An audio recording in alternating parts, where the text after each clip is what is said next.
Pasal kita ini hadis Nabi SAW, riwayat Imam Muslim. Dari itu riwayat Imam Muslim, ini juga riwayat Imam Muslim dan Imam Tirmidzi.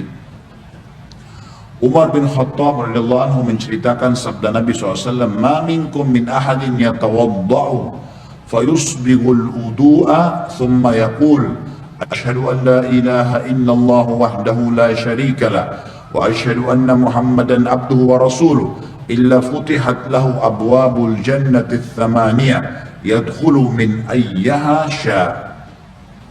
Tidak ada seorang pun dari kalian berwudu lalu menyempurnakan wudunya, kemudian mengucapkan asyhadu an la ilaha illallah wahdahu la syarikalah wa asyhadu anna Muhammadan abduhu wa rasuluh. Aku bersaksi bahwasanya tidak ada Tuhan yang paling berhak disembah diibadahi kecuali Allah dan tidak ada sekutu baginya, dan aku bersaksi bahwasanya Muhammad benar-benar hamba dan utusannya, melainkan dibukakan baginya 8 pintu surga, ia dapat memasukinya dari mana saja ia suka. Apa ini? Wudu, hanya wudu terus syahadat. Kenapa malas wudu? Ini yang masih malas wudu kalau mau tidur nih, siapa ini? Kenapa malas wudu mau tidur? Wudu, Nabi SAW suruh. Dalam sebuah hadis dikatakan, kalau seseorang hamba tidur dalam keadaan bersuci, wudu, maka Allah akan titipkan bersamanya malaikat di ranjangnya, yang setiap kali dia bergerak, malaikat itu mengatakan, ya Allah ampunilah dia. Balik kiri kanan lagi tidur, kita nggak sadar, malaikat minta, ya Allah ampuni, ya Allah rahmati. Dan Allah akan mudahkan dia kalau mau tidur. Kalau tidur wudu itu, mau bangun sholat malam Allah bangunin, mau bangun sholat subuh Allah bangunin. Kenapa nggak mau wudu nih? Kenapa malas wudu? Wudu ini kalau disempurnakan, diikuti dengan syahadat saja, habis itu masuk dari 8 pintu surga yang mana dia mau. Berapa menit tuh wudu? Balasannya bisa pilih pintu surga, ya Allah yang ke-8 deh saya mau masuk nanti di akhirat. Hanya wudu. Wudu itu bukan cuma untuk sholat, makanya para sahabat selalu wudu, batal wudu, selalu, nggak pernah berhenti, harus wudu. Tapi makna hadis ini adalah pelajaran pertama, Bapak Ibu sekalian, siapa yang berwudu dan menyempurnakan wudunya, penyempurnaan wudu adalah menjalankan seperti sunnah Nabi SAW. Ingat, yang paling pertama, niat dalam hati mau wudu karena Allah perintahkan. Yang kedua, harus minimal tempat yang paling standar, minimal, ya. Seperti misal wudu itu pergelangan tangan yang diperintahkan, ini pergelangan tangan, ini batas minimal. Penyempurnaannya adalah menyentuh semua batas minimal. Kurang sedikit wudunya nggak sah, sholatnya nggak sah. Makanya ada makna hadis menyempurnakan wudu, maksudnya adalah menyempurnakan tempat minimal, dan kalau Bapak Ibu lebihkan jauh lebih baik. Sabda Nabi SAW, saya ingin sekali bertemu dengan saudara-saudara saya. Kata para sahabat, ya Rasulullah, kami saudara-saudara Anda.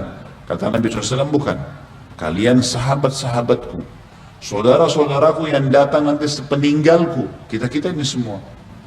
Lalu sahabat faham, mereka berkata, ya Rasulullah, bagaimana Anda bertemu dengan mereka? Bagaimana Anda bisa mengenal mereka nanti? Karena ketemunya di hari kiamat. Kita ketemu dengan Nabi SAW kapan? Di hari kebangkitan, mahsyar. Bagaimana Anda mengenal mereka sementara Anda tidak mungkin kenal mereka, tidak pernah ketemu, mereka juga tidak pernah ketemu dengan Anda.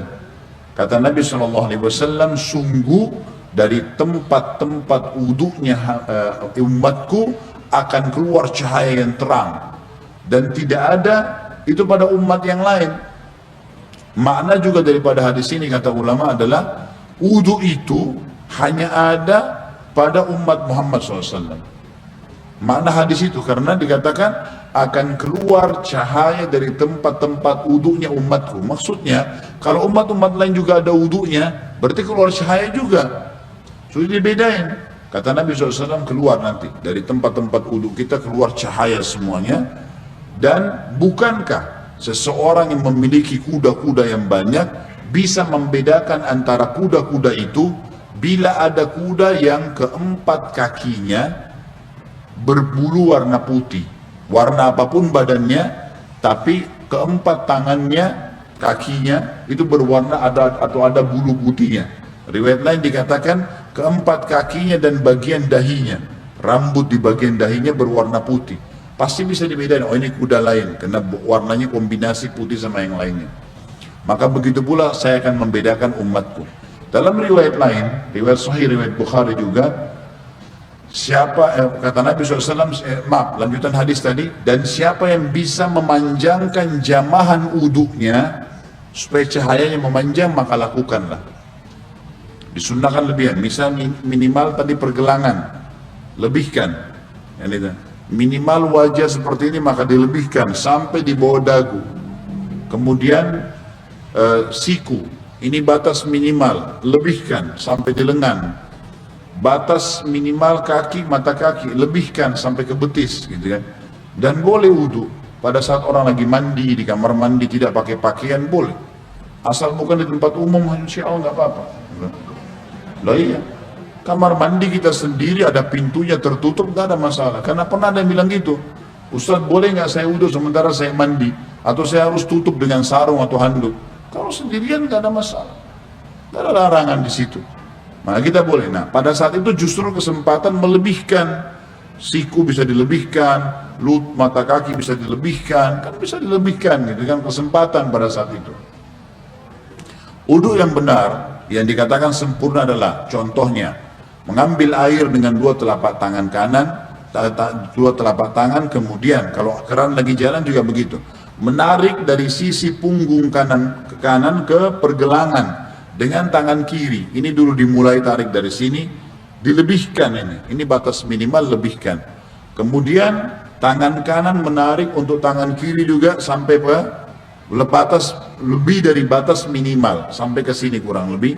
Kemudian baru mempertemukan antara punggung dalam dua-duanya dan menyelat-nyelatkan di antara dua jari. Karena ini sunnah, Nabi SAW menyuruh menyelat-nyelatkan. Jadi ini baru satu ya, ini baru satu. Kemudian diulangin, pelan-pelan, sempurnakan. Balasannya hanya sempurnain ini, syahadat masuk surga. Buru-buru, gitu kan. Pelan-pelan, 1, 2, sampai 3 selesai. Yang selanjutnya, mengambil air di telapak tangan, kemudian memasukkan setengahnya ke mulut sambil kumur-kumur, sisanya dihirup di hidung. Kemudian sementara mulut kita kumur-kumur, tangan kiri membuang yang di hidung, baru kemudian yang di mulut dibuang. Itu satu. Sebagian dalam mazhab Malikiyah dianjurkan agar ya menggosok mulut dengan jari.